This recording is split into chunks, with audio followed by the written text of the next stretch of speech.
5-6 ವರ್ಷದ ಹಿಂದಿನಿಂದ ನಾನು ಜೇನು ಸಾಕಾಣಿಕೆಯನ್ನು ಸಣ್ಣ ಪ್ರಮಾಣದಲ್ಲಿ ಮಾಡ್ತಾ ಬಂದಿದ್ದೇನೆ. ಆವಾಗಲೇ ನಾನು ತೋಟಗಾರಿಕಾ ಇಲಾಖೆಯಿಂದ 10 ಪೆಟ್ಟಿಗೆಯನ್ನು ಖರೀದಿ ಮಾಡಿ ಅದಕ್ಕೆ ಸಹಾಯಧನವನ್ನು ಕೂಡ ನಾನು ಪಡೆದುಕೊಂಡಿದ್ದೇನೆ. ಇದರಿಂದ ನನಗೆ ಭಾಳ ಅನುಕೂಲ ಆಗಿದೆ. ನಾನೊಬ್ಬ ಕೃಷಿಕ, ಸಾಮಾನ್ಯ ಕೃಷಿಕ.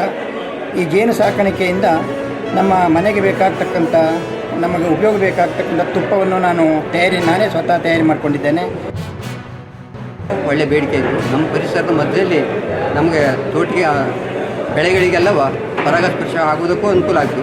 ಆ ದೃಷ್ಟಿಯಿಂದ ನಾನು ಮತ್ತು ಡೆವಲಪ್ ಮಾಡೋ ದೃಷ್ಟಿಯಿಂದ ಈ ಸಲ ತೋಟಗಾರಿಕಾ ಇಲಾಖೆಯಿಂದ ಸಬ್ಸಿಡಿ ರೂಪದಲ್ಲಿ ಒಂದು 10 ಜೇನು ಪೆಟ್ಟಿಗೆಯನ್ನು ಮತ್ತೆ ಪುನಃ ತಗೊಂಡೆ. ಹಂಗಾಕೊಂಡು ನಮಗೆ ಇದರಿಂದ ಒಳ್ಳೆ ತುಪ್ಪನೂ ಸಿಗ್ತಾಯಿತ್ತು ಮತ್ತು ಇಲ್ಲಿ ಮಾರ್ಕೆಟಿಂಗ್ ವ್ಯವಸ್ಥೆ ಇತ್ತು.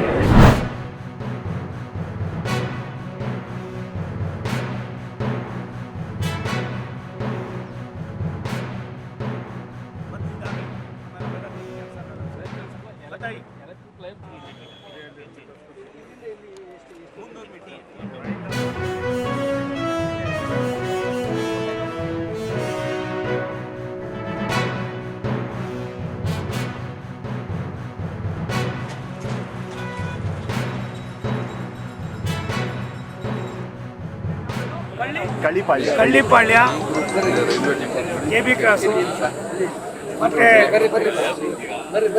ಇನ್ನು 3-4 ಕಡೆ ಇವತ್ತು ನಾವು ನೋಡಿದ್ವಿ. ರಾಷ್ಟ್ರೀಯ ಹೆದ್ದಾರಿ ಕಳ್ಳಿಕೋಡಿ ಎಲ್ಲ ನೋಡಿದ್ವಿ. ಜನ ಹೊಸದಾಗಿ ಮಾಡಿದಾಗ ಆಗಲಿ ಅನ್ನೋ ದೃಷ್ಟಿಯಿಂದ ಸುಮ್ಮನೆ ಆದರೂ ಇಷ್ಟೊಂದು ಅನಾನುಕೂಲ ಆಗ್ತದೆ ಅಂತ ಅವ್ರು ಮನವರಿಕೆ ಆಗಿದೆ ಇವತ್ತು. ಅದಕ್ಕೋಸ್ಕರವಾಗಿ ಒಂದು 2 ಕಡೆ ಅಂಡರ್ ಪಾಸ್ ಮಾಡ್ತಕ್ಕಂಥದ್ದಕ್ಕೆ, ಇನ್ನು 2 ಕಡೆ ಸ್ಕೈ ವಾಕನ್ನು ಆಗ್ತಕ್ಕಂಥದ್ದಕ್ಕೆ ಒಂದು ರಾಷ್ಟ್ರೀಯ ಹೆದ್ದಾರಿ ಅಧಿಕಾರಿಗಳ ಜೊತೆಯಲ್ಲಿ ನಾನು ಜೊತೆಯಲ್ಲಿದ್ದರು. ಎಲ್ಲ ನೋಡಿದ್ದೀವಿ.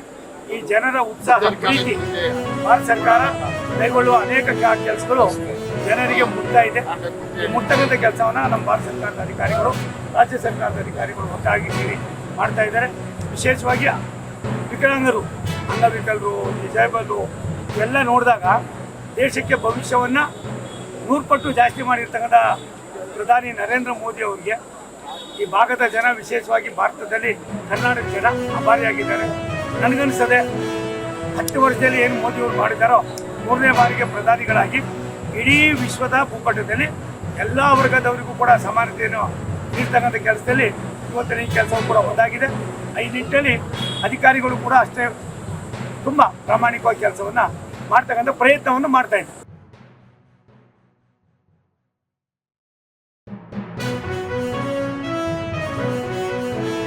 ಸಾಹೇಬರು ಅಪ್ರೂವ್ ಮಾಡಿಕೊಟ್ಟಿದ್ದಾರೆ. ಸರ್ವೆ ಕಾರ್ಯವನ್ನು ಸೋಮವಾರದ ಪ್ರಾರಂಭ ಮಾಡ್ತಾ ಇದ್ದೀವಿ. ಅಕ್ವಿಸೇಷನ್ನು ಪ್ರಾರಂಭ ಮಾಡ್ತಾ ಇದ್ದೀವಿ. ಇದಾದಮೇಲೆ ಟೆಂಡರ್ ಕರೆದು ಅದನ್ನು ಕೂಡ ಕೆಲಸ ಮಾಡ್ತೀವಿ. ಮತ್ತು ಶಿರಾ ಮತ್ತು ಬೈಲ್ಡಳ್ಳಿದು ಕೂಡ ಈಗಾಗಲೇ ಅದು ಕೂಡ ಶುರುವಾಗಿದೆ.